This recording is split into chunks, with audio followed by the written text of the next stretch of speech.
We're in Ubuntu 24.04, the long-term support version, and what we're going to be doing is we're going to be installing Node.js.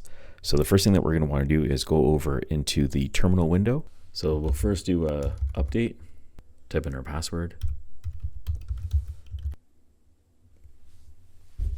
We'll paste in this line right over here. Now, if you don't have curl installed, we'll have to install curl. So we'll see if this version has it in, and it's not installed. So we'll go ahead and first install curl.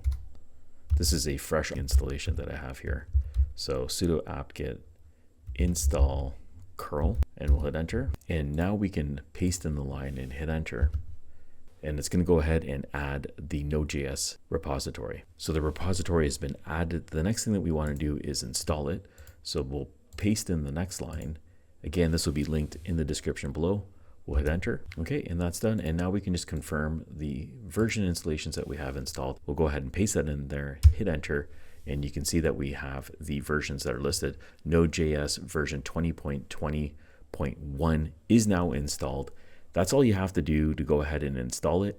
I'll make sure I link all the commands in the description below. If this is useful for you, please smash the like button. Thank you for watching. Catch you on the next one.